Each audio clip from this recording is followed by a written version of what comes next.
Episode की शुरुआत में हम चैनली को देखते हैं जो कि बारिश की वजह से एक दरख्त के नीचे बैठा हुआ था कि उसी साइड पर एक लड़की घोड़े पर सवार काफी परेशान आगे बढ़ रही थी। उसका घोड़ा इसी के करीब से गुजरा था जिसकी वजह से कुछ पानी के छींटे उसके ऊपर पड़ जाते हैं और वो गीला हो जाता है। वो लड़की थोड़ा सा ही आगे बढ़ी थी कि घोड़े के आगे एक रुकावट आ जाती है जिसकी वजह से वो घोड़े पर से नीचे गिर गई थी। उसका घोड़ा भी गिर गया था। उसके पीछे कुछ गुंडे लोग पड़े हुए थे। जैसे ही वो गिरती है कि सभी के सभी लोग उसके काफी करीब आ जाते हैं। वो सभी लोग अटैक करने के लिए बिल्कुल रेडी थे कि तभी ही ये थंडर स्टॉर्म की पावर का इस्तेमाल करती है। लेकिन इसकी थंडर स्टॉर्म की पावर को रोकने के लिए भी उन लोगों ने अपनी तरफ से पूरी कोशिश की हुई थी और उसके इस अटैक को नाकाम कर देते हैं। वो काफी खुश दिखाई दे रहे थे। चैनली अभी अपने कपड़े उतार कर भी दरख्त के नीचे बैठा ही था कि देखता है कि एक और बंदा घोड़े पर सवार उसी के पास से गुजरने लगता है। ये देखकर हैरान होते हुए कहता है कि क्या सच में एक और घोड़ा भी यहाँ से गुजरेगा। लेकिन वो घोड़ा जैसे उसके करीब पहुंचा था इसी के साथ ही अपनी जगह पर बिल्कुल स्ट्रेट खड़ा हो जाता है और जो बंदा उसके ऊपर बैठा था वो नीचे गिर जाता है। चैनली आगे बढ़ता है, उस बंदे को सहारा देता हुआ कहता है कि क्या तुम ठीक हो। तो वो कहने लग जाता है कि अभी यहाँ पर एक लड़की आई थी ना। तो फिर ये सीन उसी लड़की पर शिफ्ट हो जाता है जो कि भागने की कोशिश कर रही थी। उसके सामने एक नदी थी और पीछे लोग जो थे कहते हैं कि अब तुम कहाँ भाग कर जाओगी। लड़की को अपनी जान बचानी थी तो वो पानी में कूद जाती है और वो लोग भी उसके पीछे पानी में कूद जाते हैं। उसके ऊपर तीरों की मदद से अटैक भी करना शुरू कर देते हैं। इससे पहले कि वो तीर जाकर उस लड़की में लगते कि तभी चैनली वहां पर आ जाता है और थंडर की पावर का इस्तेमाल करते हुए उनके इस अटैक को नाकाम कर देता है। उसके साथ वो बूढ़ा बंदा भी मौजूद था। ये दोनों बोट पर आए थे और वो बंदा ये कहता है कि यार लड़की तुम बोट पर आ जाओ। वो बोट पर चढ़ जाती है। अब ये आगे रवा हो जाते हैं। वो गुंडे लोग ये देखने के साथ यही कहने लग गए थे कि हम इन्हें आगे नहीं जाने दे सकते, हमें इसे यहीं पर रोकना होगा, लड़की भाग ना पाए। पीछे से बार बार अटैक किए जा रहे थे जिसकी वजह से चैनली को भी काफी गुस्सा आ गया था। तो वो फिर अपनी थंडर पावर का इस्तेमाल उन पर करता है। तो वो लोग भी अपनी पावर का यूज करते हुए उसके अटैक को रोकने की कोशिश करते हैं। और ये देखकर वो हैरान हो गया था क्योंकि उन्होंने उसके इस अटैक को नाकाम कर दिया था। और वो कहता है कि इनके पास जो हाई ग्रेड टेलिस्मैन है ना, मैंने पहली दफा ऐसा देखा है कि जो लाइटनिंग को रोक सके। ये लोग थोड़ा सा आगे बढ़े थे कि लड़की ये कहने लग जाते हैं कि ये जो लोग मेरे पीछे पड़े हैं ना, इनके पास टेलिस्मैन है जिसकी वजह से थंडर की पावर को रोक पाते हैं और मैं नहीं चाहती मेरी वजह से तुम भी इसमें पड़ जाओ। तो तुम पीछे हट जाओ, मुझे इनसे निपटने दो। चैनली उसकी बात सुनने के साथ खुश होते हुए अपनी पावर को गैदर करने के साथ कहने लग जाता है कि भागने से बेहतर तो मैं इनके हाथों मारा जाऊं, मैं इनका सामना करूंगा। और इस बार जो उसने थंडर स्ट्राइक दी थी वहां पर एक बहुत बड़ा होल हो गया था। लड़की उसकी ये स्ट्रेंथ देखने के साथ कहने लग जाती है कि ये कहीं ज्यादा स्ट्रांग तो नहीं निकल आया। चैनली भी मन ही मन में ये कहने लग जाता है कि ये लोग काफी ज्यादा स्ट्रांग थे। ये तो शुक्र है कि रेनकार्नेशन के बाद मैंने अपने जो भी पावर बचा कर रखी हुई थी इसी का इस्तेमाल किया, वरना अब मैं डेंजर में आ सकता था। फिर वो अपने बूढ़े बंदे की तरफ मुंह करते हुए उसे कहने लग जाता है कि तुम बोट को बिल्कुल सीधा चलाते रहो, यहाँ पर एक केव आ जाएगी, हम उसी केव में जा रहे हैं। तो जिस पर कहता है कि ठीक है। जैसे ही केव में पहुंचे थे तो वो लड़की अपनी शर्ट उतार कर उस बंदे को दे देती है ताकि वो उसे सुखा सके। बारिश की वजह से काफी गीली हो गई थी तो वो सुखा कर उसे वापस काट देता है। तो वो कहती है कि ठीक है।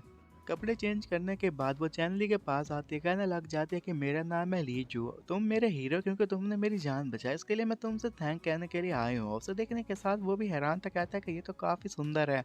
ये आग के करीब बैठा हुआ था। उसे कहने लग जाता है कि थैंक्स कहने की कोई भी ज़रूरत नहीं है। अगर तुम माइंड ना करो, क्या तुम बताना पसंद करोगे कि वो गुंडे लोग तुम्हारे पीछे क्यों पड़े थे। उसके सवाल की वजह से ली काफ़ी हैरान हो जाती है। तो चैनली उसे कहने लग जाता है कि कोई बात नहीं, अगर तुम जवाब नहीं देना चाहते तो ऐसा समझो कि मैंने तुमसे ये सवाल पूछा ही नहीं। वो आके करीब बैठ जाती है। लुई उसे बताने लग जाती है कि ये डीमन क्लैन के लोग हैं जो कि मेरी फैमिली के ड्रेयर के पीछे पड़े हुए हैं, इसलिए वो मेरे पीछे पड़े हुए हैं और उन्हें ऑर्डर मिला है कि मेरी फैमिली को मार दें, उसमें मैं भी शामिल हूँ।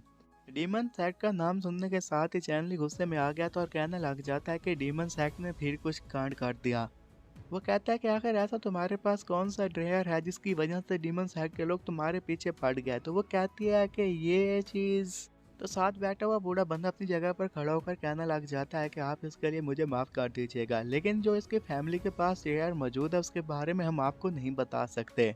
चैनली उसे कहता है कि कोई बात नहीं है, अगर ये मामला इतना ही सीरियस है तो तुम्हें ज़्यादा सीरियस होने की कोई ज़रूरत नहीं है, मैं इस बात को माइंड नहीं करूँगा। थोड़ी देर के बाद चैनली सो जाता है। ये दोनों एक साइड पर बैठ जाते हैं और वो लड़की लुई फैंग को कहने लग जाती है कि तुम कल वापस चले जाना, जबकि वो कहता है कि डेंजरस होगा, मैं आपको अकेला नहीं छोड़ सकता। लुई फैंग वो को कहने लग जाती है कि तुम क्यों परेशान हो रहे हो, तुम्हें किसने कहा कि मैं अकेली हूँ, ये लड़का यहाँ जाएगा मैं भी इसके पीछे पीछे चल पड़ूंगी। अगले दिन वो एक ऐसी जगह पर पहुंच चुके थे जहां पर इसका ट्रायल होने वाला था। एक बंदे को एक टोकन देते हुए कहने लग जाता है कि मैं यहाँ पर पार्टिसिपेट करने के लिए आया हूँ। तो वो कहता है कि हाँ हाँ आप मुझे फॉलो कीजिए। वो लोग तो आगे बढ़ जाते हैं। हम लुई को देखते हैं जो कि साइड पर छुपी हुई थी और उसे जाता हुआ देख रही थी और कहने लग जाता है कि ये तो परफॉर्म हेवन सेक्टर मुझे डिसिपल लग रहा है, इसलिए ये इतना पावरफुल था।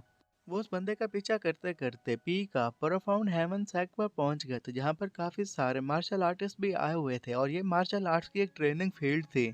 ये भी उन्हीं लोगों में खड़ा हुआ था कि पीछे से नाई किंग आ जाती है, काफी गुस्से में थी। उससे कह रही थी कि तुम फैमिली यहाँ पर मुझे दिख ही गए, हम दोनों ने यहाँ पर साथ में आना था और डिमन साइड के लोग भी हमारे पीछे पड़े हुए हैं, लेकिन तुम यहाँ पर अकेले आ गए। नाइट किंग को देखने के साथ वो मुस्कुराते हुए कहने लग जाता है कि तुम जरा इजी हो जाओ, मैं बस अपने पार्टनर को लेने के लिए गया था और कुछ नहीं। और उसके पास जो पेट था आगे बढ़ा देता है। उस पेट के साथ खेलते हुए कहने लग जाती है कि ये तो काफी क्यूट है। और चैनली कहने लग जाता है कि तुम्हें परेशान होने की कोई ज़रूरत नहीं है, पिछली बार भी टेस्ट आसान था और इस बार का टेस्ट भी आसान होगा, हमें बस सपाट स्किल के बारे में 3 दिनों में कुछ सीखना होगा। उसकी बात सुनने के साथ डोंग आ जाता है। डोंग कहने लग जाता है कि तुम्हें लगता है कि ये इतना आसान है, बस तुम बातें ही बहुत बड़ी बड़ी कर लेते हो, इसे सीखना इतना आसान नहीं है, मेरे जैसे जीनियस ने भी इसे 2.5 दिन में सीखा है। नाइकिंग उसकी बात सुनने के साथ कहने लग जाती है कि तुम ऐसे फ्रॉग हो जो कि वेल के नीचे बैठा हो, उसने पूरी दुनिया नहीं देखी। तुम्हें लगता है कि तुम एक जीनियस हो जो 2.5 दिन में सवार की स्किल सीख सकता है। शायद तुम्हें चैनली के बारे में नहीं पता, ये एक ही दिन में सवार की स्किल सीख लेगा। डोंग कहता है कि ये इम्पॉसिबल है, ऐसा नहीं हो सकता कि तुम मेरे से भी ज़्यादा तेज़ हो जाओ। वो गुस्से में आ चुका था।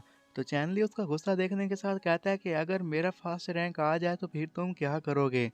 डोंग गुस्से में था, जोश में भी था और ये कह बैठता है कि मैं अपने घुटनों के बल तुम्हारे सामने बैठ जाऊंगा और तुम्हें ग्रैंडपा कहूंगा। सभी लोग आपस में बातें कर रहे थे कि इतने में एल्डर लोग भी आ जाते हैं क्योंकि वो अनाउंसमेंट करने वाले थे। अब सभी लोगों को फोकस उन एल्डर्स के ऊपर था। इन एल्डर्स में प्रोफाउंड हेवन सेक्ट के एल्डर जियांग भी आए हुए थे। जियांग फिर ये कहने लग जाता है कि अगर तुम्हें अपने टेस्ट को पास करना उससे पहले तुम्हें एरिया ऑफ वुडन गार्ड्स को भी पार करना होगा और इस ग्रेट हॉल को पार करते हुए माउंटेन की पीक पर पहुंचना होगा। तुम चाहे किसी भी स्किल का यूज करो, बस तुम्हें उसकी पीक पर पहुंचना है तो तुम टेस्ट पास कर लोगे और हमारे इनर डिसिपल बन जाओगे।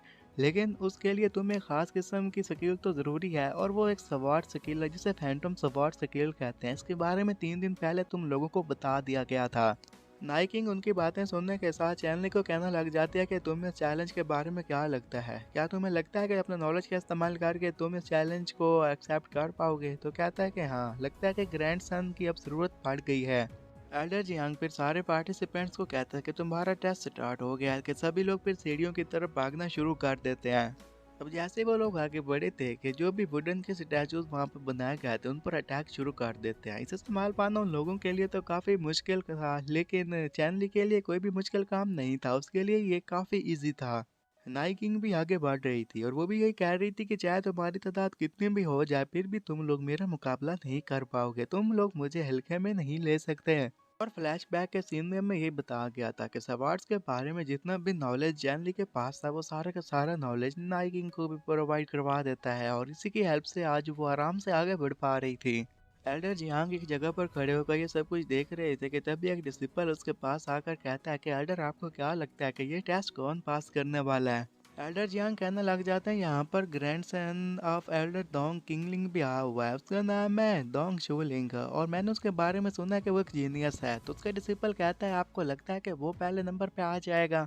एल्डर जियांग उसे कहने लग जाते हैं कि तुम ऐसे ही रिजल्ट पर मत आ जाओ, तुम्हें पता है कि हम सिर्फ टैलेंटेड लोगों को ही रखते हैं, मीडिया को और लोगों को नहीं रखते, ये जो टेस्ट है इतना भी आसान नहीं होने वाला।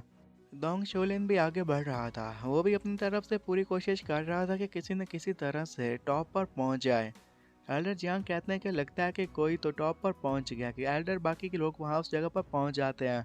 लेकिन वो लोग जैसा ही उस जगह पर पहुंचते हैं तो देखते हैं कि ये तो डोंग शोलिन नहीं है, बल्कि ये लड़का तो कोई और है। और ये लड़का कोई और नहीं बल्कि चैनली था। चैनली जैसे ही पहुंचता है तो कहने लग जाता है कि एल्डर आपसे मिलकर मुझे काफ़ी खुशी हुई। एडर जियांग ने जैसे उसे देखा था तो फिर उसी के बारे में सोचना शुरू कर देते हैं और कहने लग जाते हैं कि जहाँ तक मैंने सुना है ये लड़का वही तो नहीं है। कि पीछे से नाई किंग भी वहाँ पर पहुँच आती है और कहने लग जाते हैं कि मुझे पता था चैनली तुम ही पहले नंबर पर आओगे। डोंग भी उसके पीछे पहुँच रहा था। डोंग जैसे ही वहाँ पर आता है तो कहने लग जाता है कि ये भला कैसे पॉसिबल है, तुम दोनों मेरे से पहले कैसे पहुँच सकते हो। डोंग शोलिन गैल्डर के पास जाकर कहने लग जाता है कि ज़रूर इन्होंने चीटिंग की होगी, ये भला मेरे से पहले यहाँ कैसे पहुँच सकते हैं। उसकी बात सुनने के साथ नाइकिंग कहने लग जाती है कि तुम एक लूज़र हो और कुछ नहीं। एडर जियांग भी उसकी बात सुनकर गुस्से में आकर कहने लग जाते हैं कि जो मेरी जजमेंट है क्या वो गलत है। तो वो डर गया था और कहता है कि नहीं, मैंने ऐसा नहीं कहा। एडर जियांग उसे कहते हैं कि इस बार तो मैं तुम्हारी इस गलती की तुम्हें माफ़ी देता हूँ और तुम्हें जाने देता हूँ, ये तुम्हारे मैं ग्रैंडपा के लिए कर रहा हूँ। डोंग शूलिन जाने वाला था कि पीछे से नाइकिंग उसे रोक कर कहती है कि दया तुम कुछ भूल रहे हो। और वो भी चैनली मन ही मन में कहने लग जाता है कि जो मैंने ज़िंदगी गुजारी है तो उसके मुताबिक तो ये मेरा ग्रैंड सन नहीं हुआ, लेकिन फिर भी मुझे लगता है कि ये काफ़ी डम्ब है, तो मुझे ऐसा ग्रैंड सन नहीं चाहिए। डोंग शोलेन अब उनके सामने अपनी और ज़्यादा बेइज्जती नहीं करवाना चाहता था, तो वो वहाँ से भाग जाता है और उन्हें ये कहता है कि अभी कुछ भी ख़त्म नहीं हुआ।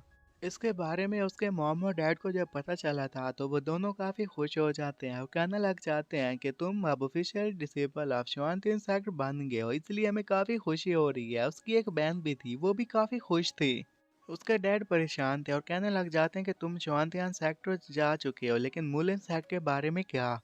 जिस पर चैनली उन्हें बताता है कि जिस सेक्टर में मैं जा रहा हूँ वो कंट्री का स्ट्रॉन्गेस्ट सेक्टर है। मूलन सेक्टर से बचने के लिए आप भी यहीं पर रहिए और किन की भी फैमिली यहीं पर रहेगी, इसकी वजह से हम खुद को बचा पाएंगे।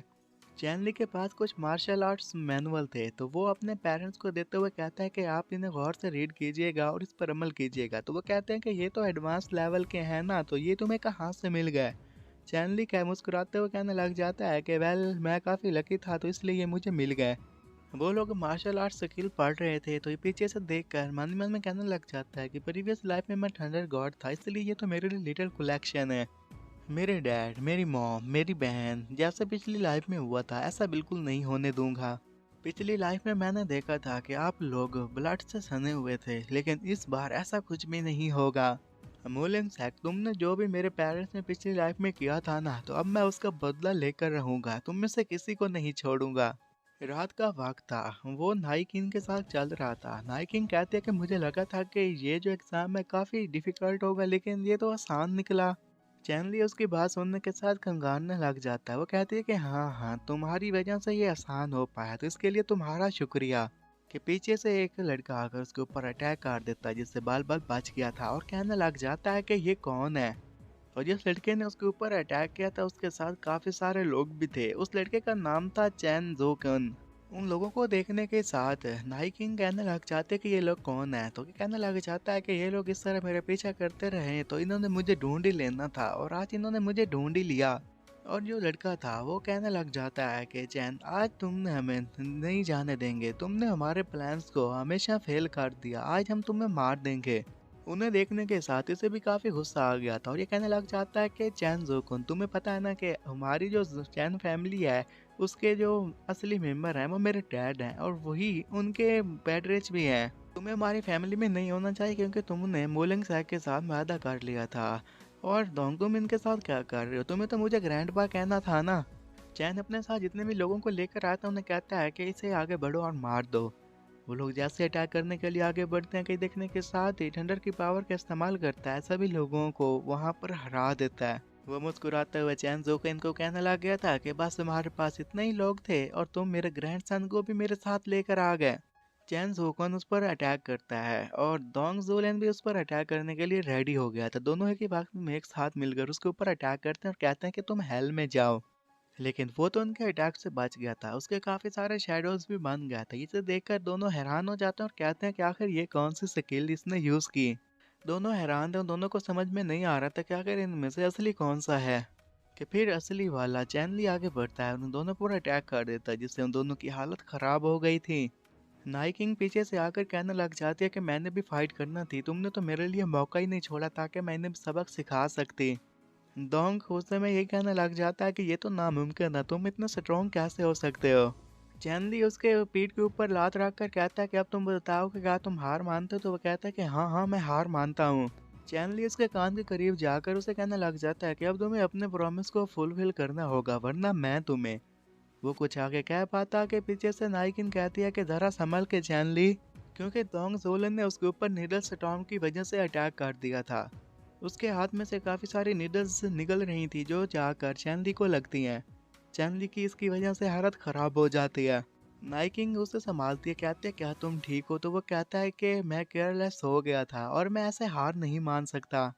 डोंग उसे कहने लग जाता है कि तुमने काफ़ी सारे लोगों के सामने मुझे ह्यूमिलेट किया जिसकी वजह से मैं गुस्से में आ गया था और अब मैं अपना बदला ले पाऊंगा। नाइकिंग ये देखने के साथ गुस्से में आ जाती है और कहती है कि तुम और कुछ नहीं बल्कि बुद्धू हो, जिस पर मुस्कुराते हुए डोंग कहने लग जाता है कि तुम भी फिक्र मत करो बेब, तुम्हारे लिए तो मेरे पास स्पेशल ट्रीट है। चैनली अपनी जगह पर खड़ा होता है और कहने लग जाता है कि इसकी नीडल्स तो सिल्वर से बनी हुई हैं जो कि लाइटनिंग के कनेक्टर हैं, तो जिस पर नाई कहती है कि तुम्हारे कहने का क्या मतलब। चैनली थंडर की पावर को गैदर करते हुए उसी की नीडल्स की मदद से उसके ऊपर अटैक कर देता है। वो जैसे नीडल्स जाकर उसे लगी थी, डोंग को इसकी वजह से काफ़ी तकलीफ हुई थी। और ये देखते साथ ही चैनली साथ खड़ी हुई नाई की आंखों पर हाथ रखकर कहता है कि तुम इसे मत देखो, ये काफ़ी पेनफुल होगा। तो इतने में वहाँ पर एल्डर डोंग आ जाते हैं जो कि श्वानतियान सेक्ट के ही एल्डर थे और आते साथ कहने लग जाते हैं कि तुम्हारी हिम्मत कैसे हुई कि तुम मेरे ग्रैंड सन को इस तरह तकलीफ पहुंचाओ। तुमने मेरे ग्रैंडसन के साथ जो कुछ भी किया इसके लिए तुम्हें पे तो करना होगा। नाइकिन ये देखने के साथ मुस्कुराते हुए कहने लग जाती है कि छोटा डोंग तो इतना वीक निकला कि उसे बचाने के लिए उसके ग्रैंडपा ही यहाँ पर आ गए। चैनली आगे बढ़ता हुआ कहने लग जाता है कि इसमें नाइकिन का कोई भी कसूर नहीं है, अगर तुम्हें कुछ कहना है तो तुम मुझसे कह सकते हो। जिस पर नाइकिन कहते हैं कि तुम ये क्या कह रहे हो चैन। ये आगे बढ़ता है, उन्हें रिस्पेक्ट शो करता है और कहने लग जाता है कि आपका ग्रैंडसन यहाँ पर हमें मारने के लिए आया था। तो उसके ग्रैंडपा कहीं कहने लग जाते हैं कि फिर क्या हुआ, लेकिन तुमने मेरे बेटे को काफ़ी जख्मी कर दिया, उसके लिए कीमत तो चुकाना पड़ेगी। वो अपनी पावर का यूज़ करते हुए चैनली पर अटैक कर देता है। चैनली उसके अटैक को रोकने की कोशिश तो करता है लेकिन ये काफ़ी वीक था, इसकी वजह से पीछे जाकर गिरता है, उसकी हालत ख़राब हो जाती है। फिर वो नाइट किंग की तरफ देखते हुए कहने लग जाता है अगली बारी तुम हारी। नाइट किंग पर अटैक करने वाले थे कि एल्डर जियांग वहां पर आकर उन्हें अटैक करने से रोक देते हैं। एल्डर जियांग उसे कहने लग जाते हैं कि अगर वो गलत होता तो फिर तुम उसे पनिश करते भी, तुम हेड हो, लेकिन इसके बावजूद भी ऐसी हरकतें क्या तुम्हें सूट करती हैं। तो इस पर एल्डर डोंग कहने लग जाते हैं कि उसने मेरे ग्रैंडसन को जख्मी किया तो इससे मरना होगा। नाइट किंग का सहारा लेते हुए चैनली अपनी जगह पर खड़ा होता है और एल्डर डोंग को कहने लग जाता है कि तुम्हारे ग्रैंडसन ने मुझे मारने की कोशिश की क्योंकि वो मुझसे जेलस था। इस पर उससे ग्रैंडपा कहते हैं कि क्या वो तुमसे जेलस था। डोंग शोलन अपने ग्रैंडपा को कहता है कि आप पहले मुझे कार लेकर जाइए और मुझे हील कीजिए, मुझे इससे काफ़ी दर्द हो रहा है। तो उसके ग्रैंडपा कहते हैं कि ठीक है जैसा तुम कहो, पहले तुम्हें कार ले जाऊंगा फिर तुम्हें हील करूंगा। एल्डर डोंग फिर चैनली को कहने लग जाते हैं कि फिलहाल तो मैं तुम्हें जाने दे रहा हूँ, लेकिन जब हमारी मुलाकात आइंदा कभी हुई तो फिर तुम्हारे लिए चीज़ें आसान नहीं होंगी। इतना कहते साथ ही वो वहाँ से चला गया था। उसके जाने के बाद मास्टर जियांग कहने लग जाते हैं कि तुम दोनों बच्चे इतने रैकलेस कैसे हो सकते हो कि तुमने तो एक सांप के मुंह में अपना हाथ डाल दिया। तो जिस पर नाइकिंग कहने लग जाती है कि हमें इसके लिए माफ़ कर दीजिएगा, लेकिन वो लड़के पहले हमसे शुरुआत करने के लिए आया था, उसने हमारे ऊपर अटैक किया था। और ये आगे बात कंप्लीट कर पाती कि एल्डर जियांग वहां से चले गए तो पीछे से नाइकिंग कहने लग जाती है कि आखिर उनके कहने का क्या मतलब था। फिर उसके जाने के बाद नाइकिंग ये भी कहने लग जाती है कि एल्डर जियांग को कैसे पता चला कि हम खतरे में हैं। तो इसके पास एक प्लेट थी और कहता है कि मैंने इसी प्लेट का यूज़ किया था जैसे दोंग चोलन यहाँ पर आया था, मुझे पता था कि यहाँ पर खतरा होगा। तो उसके पास एक प्लेट थी जिसके ऊपर चुआनतियान सेक्ट लिखा हुआ था और ये कहने लग जाता है कि मास्टर चियांग यहाँ पर पहले ही आ गए थे लेकिन वो फाइट में नहीं कूदना चाहते थे। माउंट शिवान वो लगता है कि सच में एक ऐसी बतौप है जिसे ऑफेंड करना इजी नहीं होगा, लेकिन फिर चाहे जो कुछ भी क्यों ना हो जाए मैं इनसे नहीं डरता। अगर कोई मेरे रास्ते में आएगा तो उससे मैं निपटा दूंगा। यहाँ से हमारा सीन शिफ्ट होता है, हम शुआनतियान हाल को देखते हैं जहाँ पर एल्डर बैठा हुआ था और कहने लग जाता है कि तुम्हारी फैमिली के पास तो तमाम मटेरियल मौजूद है फिर भी तुम शुआनतियान सेक्ट को क्यों ज्वाइन करना चाहती हो। तो वो कहती है कि मेरी अपनी रीज़न है, आप मेरी इस रिक्वेस्ट को एक्सेप्ट कर लीजिए। एल्डर शुआनतियान उसे कहने लग जाता है कि अगर ऐसी ही बात है तो फिर ठीक है, तुम ऑनरेरी डिसिपल बन सकती हो और बाद में जाकर डैड को इसके बारे में एक्सप्लेन भी कर देना। लुई ने जैसे ये सुना था वो काफ़ी खुश हो गई थी और अंकल शॉन को कहती है कि आपका बहुत बहुत शुक्रिया। और इसी के साथ ये एपिसोड यहीं पर ख़त्म हो जाता है।